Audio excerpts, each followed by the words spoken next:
Hello mga kaubayan, mga ka-Trom. Welcome back muli sa ating channel. It's me, Roel of Malalag. So if you are new to my YouTube channel, please consider to subscribe, like, and share po tayo mga kaubayan. And ngayong araw na ito, nandito tayo sa bahay po. Doon po sa jowa po ni Rosalyn. So pupuntahan natin siya dito kasi sabi po ni mama at papa niya, nandito daw po si Rosalyn sa lugar po nila Toto, no? O dito sa bahay po nila. Kaya kailangan nating alamin ngayon at alamin natin yung dahilan kung bakit siya umuwi dito, no, mga kaubayan. Kasi last time po hinatid natin siya doon sa kanilang bahay, doon sa medyo malayo na area. Pero ngayon, bumalik daw po dito. Ewan natin kung anong dahilan po. Kaya bisitahin natin mga kaubayan. And ayan, sa mga gustong mag-order po ng Trom t-shirt dyan, ayan, mag-PM po kayo sa ating Trom Apparel FB page. Tara, samahan niyo po kami. And ayan po, maging parte po kayo ng Trom family po mga kaubayan. Tara, let's go.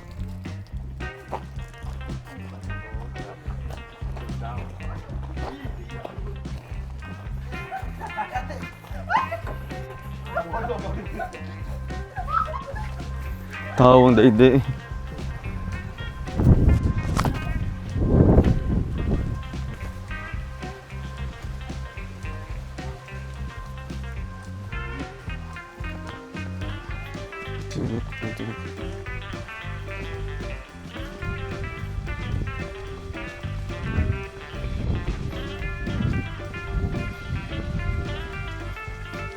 Mapaya mahapon. Si Rosalyn. Ha? Kumusta man? Kumusta ka to? Ay, si Toto po mga kabayan. Anong trabaho mo ngayon? Ha? Wala yung trabaho? Anong ginagawa? Ano sa bundok? Anong ginagawa mo ngayon? Wala. Wala. Saan si Rosalyn? Nado. Asa man? Tawag ka. Tawag ka.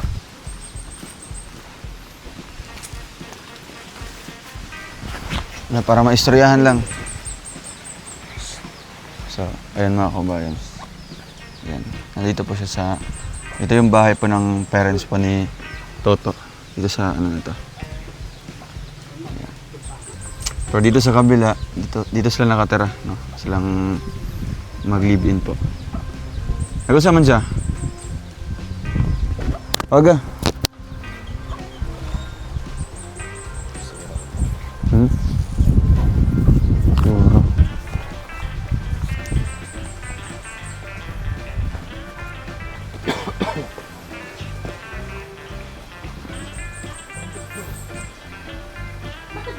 Ano man?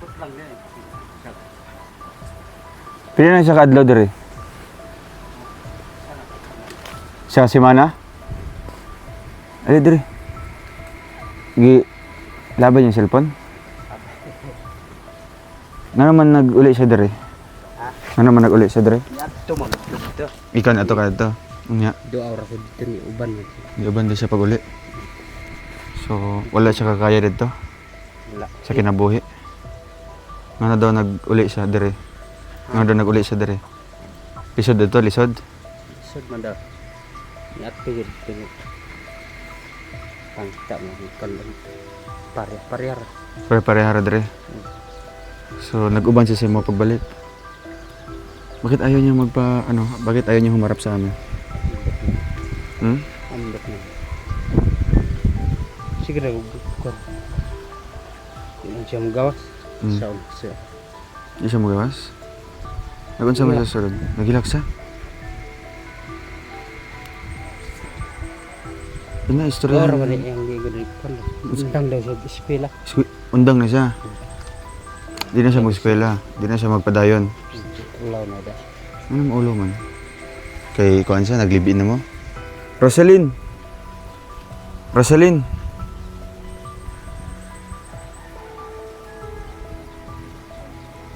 Dili siya mo kuhan? Tubang?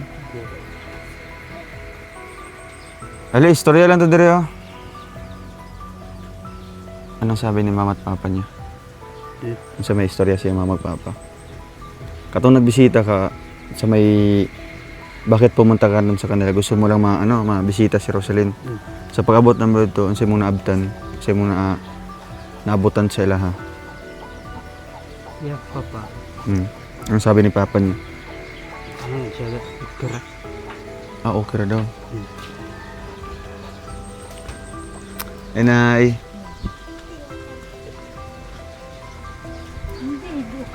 Gilangan niya. Gilangan niya. Dili siya inana sa ganiha. Karon lang siya naginana. Nga naman kay nakita mi niya. Adlok mo daw. Ano madlok man siya? Adlok. Ayaw ka adlok. Kuan lang istoryahan lang namo ba. Kay kung diri siya, suportahan namo siya. Ina nga kuan, di man namo siya ibalik sa ilaha. Kung gusto siya diri lang, di ba to ni Agi nangutan ako kung gusto niya maadto, so, gusto man pod niya. So diri, kung mobalik siya diri, wala may problema. No. Na patubang lang na wala may problema, di man namo siya ibalik sa ilaha. Kay kabalo pod mi sa kahimtang ba. Sige na, istorya ito kay kuan. Patubang lang. Di naman namo siya dadun pabalik dito sa ilaha.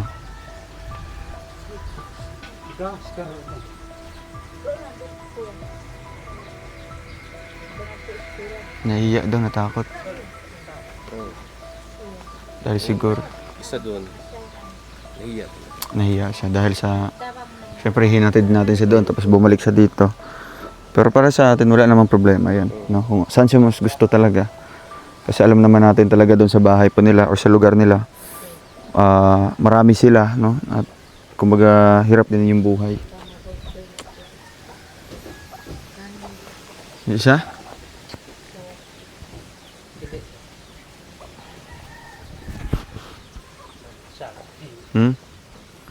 Tigon sa ni mo na, mama ni mo na. So, dito naman na lang, bago kami alis, no? Istorya na lang to dire. Yan si Toto na lang po yung humarap sa amin mga kababayan. Dire ka, istorya lang. So, sa tingin mong rason bakit ayaw niyang humarap dahil nahiya? Naulaw siya, naulaw? Ano man, maulo man. Ambak. Pagbukas sabat siya. Pero nung bumalik siya dito, unsa man iyang kanang kuan? Unsa iyang mood? Wala man. Okay man siya. Ito na mo dire. So ang plano niya dire na lang siya magpundo si mo ha. Oh, baway. Di na siya maguli sila ha. Layo daw tubig dito, anak siya. Sa bagay din. Pero wala naman siyang sama ng loob sa amin. Wala siya nasuko sa mua. Hindi mo siya matubang. Madlok siya? Ay, gaulaw. Kumbaga ano ba, kung gusto niya dire lang sa inyo ha, sa imuha, okay man sa mua. No? Di na namo siya balik to sila ha. Kasi ang gusto lang namo na among gi siguro ba kung naba jud dire. 'Di ba? Kasi pumunta kami doon nung isang araw sa ilaha. Sabi kasi ni papa niya na ibalik to dire sa inyo ha. Ano kung ala, wala may kabalo. So karon siguro namo karon kung naa ba jud si Rosalind dire. So ayun guys, yan yung bahay niya no. Balay ni si kay mama papa nimo. So kumusta naman yung ano dito? Dito kayo tulog? Dito kayo tulog? Tulog eh. Ano to mo tigtulugan? Man si Randy nag-uli na pod. Uli na po. So ayun. Yan na lang si Toto na lang yung humarap sa atin mga kababayan. Yan. Ayun to, anong masabi mo to na bumalik kami dito sa inyo? Salamat. Salamat ninyo. Balik mo dire, salamat ninyo. Salamat dito. Ayan. Dirita kay Kon. Medyo init na banda. So, karon unsa may trabaho, ulit trabaho? Ugma pa lod inadlaw ko. Mag-inadlaw ka ugma. Yan. Bakit kaya ganyan si ano no? Sige na tabuan ako kay ano? Kay Rosalind. Wapod ko ka pa. Puro kabalo. Ilang araw siya doon sa ilaha? Nagstay. Ilang siya kaadlaw dito na pundo. So katong gihatod na mo. Mga Isa ka semana ba? Sama sinim. So nung isang linggo siya doon nagpunta, nagsama sa magulang niya. Nung ako po diri ko ni agi dres ko ano gamit. Sa gamit ka nag-agi? Bakler ko. Hala. Wa may kasakyan. Bakler ako. Ay grabe. Parang ano, parang sakripisyo talaga no. Kung ilang oras nang nilakad mo yung papunta sa kanila? Abot na ko dito alas 12. Sa Kan guguan. sa Udto. Alas 5. Gikan ka diri alas 5. Hala, 5, 6, 7, 8, Diri ko 9, 10, 11. tulog sa akong kuan. So, 7 hours. Asa ka natulog sa? Sa aya na ako des gamot. Pagkabuntag lakaw din. So, ang ginawa mo, baklay ka diri paingon sa sitio gamot, diya sa Quezon. On sakay ra ko diri Nagsakay ka paingon dito. sa And then gamot. gikan sa sitio gamot, unsay may gi baklay nimo ito kanang buntod jud permi. Dili highway ra ko. Ano highway day? Ah, Asa man lusot day? sa kuan Kalagangan. Sa Bongbong yun. Sa Bongbong dili na. Pero lisod kay ang Alis yung dalan. Gabaklay ra ka. Bakler Ala grabe. sa unahan. Sa gatungon ni lisod kay ang Bakit naisip mong puntahan si ano? Ha? Gimingaw ka? Ngaw. Na-miss mo? Gaw. So, kabalo siya nga bisitahon nimo, wala. Wala siya nakabal. Ako siya kabalo. So nung nalaman niya or nakita niya na naabot ka, unsa man yung reaction? Unsa man siya? Kuan siya. Pasawat siya. Pasalamat siya. So nagulat pa din siya sa mga day. Wala na ko nasapon siya. Ni adto lugar siya. Ayaan. So nagulat pa ka. Nagulat pa ko niya. Tapos nakatulog pa mo dito, di na. Ha? Wala naman nakatulog, ni diretso na magbaklay pa uli. Wala. Mga isa ko kasi manalid po. Ay, siya kasi mana pwede kayo dito? Anong ginagawa mo doon? Tabang ko siya yung Kay papa. papa niya. Kay nagpugas man to, no? Oh, puga. So apil-apil kag ano to. So, Yan. kumusta naman yung pakiramdam na nakita mo yung mama at papa ni Roselyn? Lis. Easy din na lang kayo mitang Pariyara. Repares lang dere. Kumbaga ano ba, one day one eat.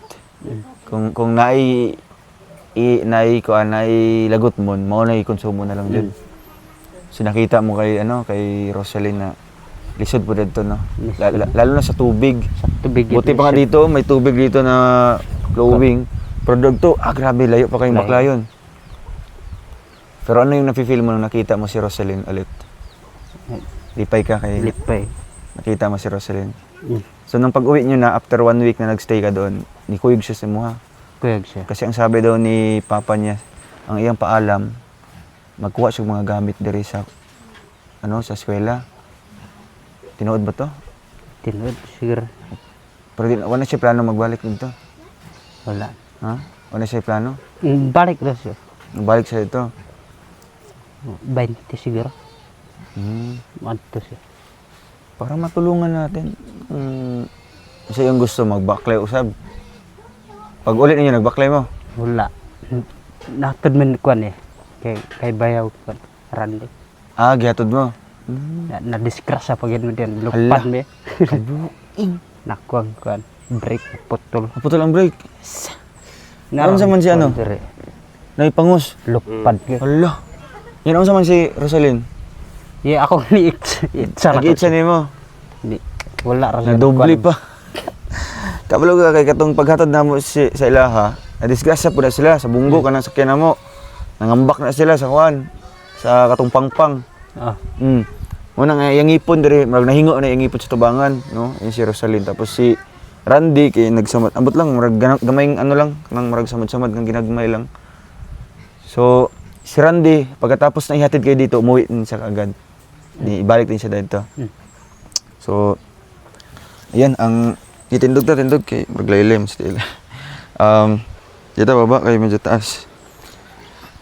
Ang imo na lang panindigan mo na lang, no? Diri ka kay murag panindigan niyo na lang na ag-uban mo, no? Kung kaya mo talagang buhayin si Roselyn. Kayahon nimo. Kasi wala naman talagang pag-asa yan, no? May pag-asa na maka-eskwela siya, mabalik sa eskwela, o di kaya mabalik siya sa iyang pamilya, wala na. Kasi ang gusto niya talaga na ayaw na niyang danasin yung buhay nila doon, no? Gusto niya nga inaanin na lang ba kanang kung makakita ang trabaho na may kauno, di ba? Minsan ba sumasama din siya sa niya? Sa imong trabaho? Nagakuyog po siya sa hay? Dili. Dili ra siya? Dili ra. Grabe. So, ayun, maraming dito mga viewers po na magtataka, no? Tingala sila ba bakit ayaw humarap ni Roselyn? Pero ikaw na lang magpaliwanag sa kanila. Ano yung sasabihin mo sa kanila? Tungkol kay Roselyn, bakit ayaw magpakita? Ayaw, di man siya magpakita daw. Tingala po yun eh. Tingala po ka? Gulat din ka? Yan na. Ako, may problema na ko. Kuan. Kasi 'di ba, support Pauyon ra pod. sinuwi na po ga. So, baka po nag-iba yung mood ni ano ngayon ni Rosalyn kasi nga po parang nahiya siya, 'di ba? Kay dati hinatid pa namin, no? Naghihatod pa namo sila. Tapos tagaan pa na ako pangkonsumo dito. So, murag naulaw guro siya nga magpakita ko sa. Pero walang problema 'yun. Walang problema sa kuha. As long as asa siya kontento ba? Kung asa siya gusto, suportahan na mo siya, no? Pero sa ginawa ngayon, no? Pero siguro sa ginawa ni Rosalyn ngayon, baka siguro doon na lang ako mag-focus sa yung pamilya, no? Kay Louie pa yung pamilya, 'di ba? Nakita mo? Pamilya niya dito. Ni ultimo tubig, walay tubig, no? Tayo pa po ng iniigiban po ni tatay. So, yun lang, di na siguro magdugay, no? Hanggang isa lang ka, no? Gas. Para na ipang sa dali. Mora pod istorya ra ko sir. Ah. Kuan. Di na daw siya eskwela gyud. Mao lang yung kuan. niya. Sige. Akong England siya eskwela gyud. Para kuan nimo. So, ikaw yung taga push, no? Taga motivate na mag-aaral. Pero siya ayaw na talaga. Di Di ayaw siya dyan. Baka nahihiya siya. Or kaya nawala ng gana mag-aaral ba? Diba? Pero, ano na lang, ikaw na dyan mag-uyun-uyun, anak, no? Niuban man siya mo, ha? Ano man. So, meron tayong bigas dito. Galing po ito kay Tita Tess Hunga. Thank you po kay Tita Tess. Ayan. Pandagdag sa inyong ano, ha? Ano sa man yung konsumo karon? Ha? Wala. Oro. So, ayan. To, dagdag mo yun, ha? Pang, ano nyo dyan, pang pares. Ya, unsa, malakaw sa mi, ha? Sige. Pakiingon na lang kay Rosalyn, ha? Na, makalakaw na mi. O, syempre, ewan ko na lang, makakabalik pa kami dito, no? Basig mauga pa yung may tabo. So, dato na lang mag-focus yung pamilya, no? So, ayun. Diri sa mi. Sige. Nay! Diri sa mi, Nay. Salamat.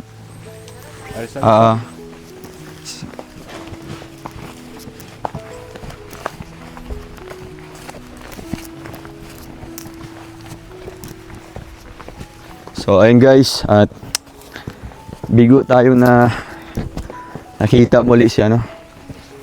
Si Rosalyn. Grabe. So ayaw niyang ayaw niyang magpakita. Di siya magpakita eh. Naulaw.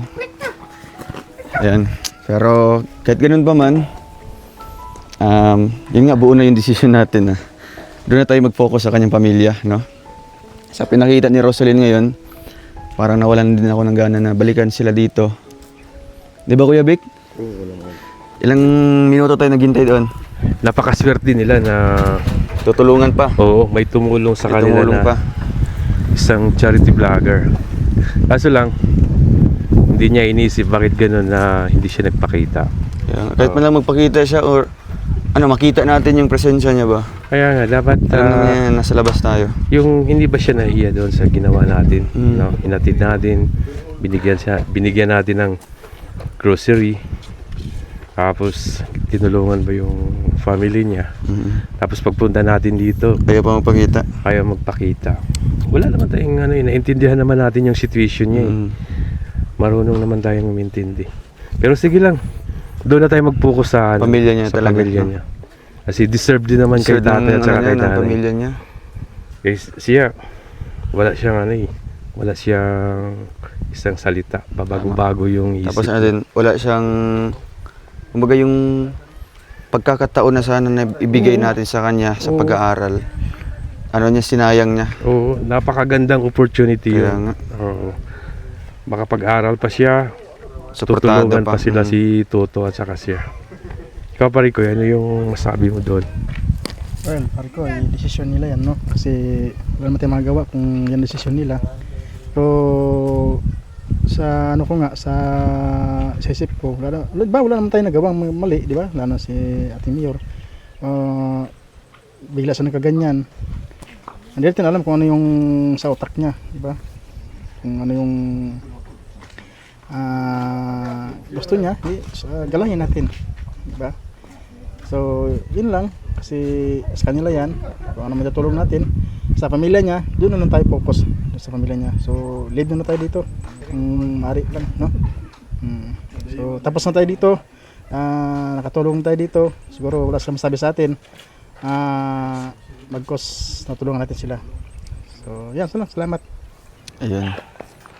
So, yun nga, parang nakapag-desisyon din po tayo, lalo na sa mga viewers natin kasi isa din po sa nag-obserba sa mga ginagawa natin dito sa pagtulong po, no? At nakikita naman nila kung ano yung mga pagpapahalaga natin sa mga beneficiaries natin. Although may mga nagagawa po silang mga konting lapses po sa atin, pero still yung pagtulong natin continue pa rin po, no?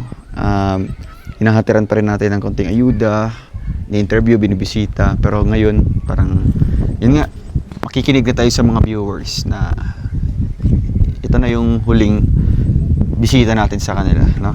Mamuhay sila ng sariling sikap. Opo. Kasi yung pamilya naman talaga ni Rosalyn doon ay mas karapat dapat at mas kailangan nating tulungan po, no? So hanggang dito na lang po muna. Maraming salamat po and huwag po kayong magbitaw or mag-comment ng negative na mga komento po dito sa vlog na ito. Galangin natin yung desisyon nila at ako din po, ginagalang ko po. Kaya hindi ko pinipili talaga na palabasin kanina si Rosalyn kasi alam ko yung magiging resulta po if ever na ganun, baka po ma-trigger or magagalit pa sa atin. So guys, maraming salamat. God bless and see you sa ating next vlog. Bye-bye.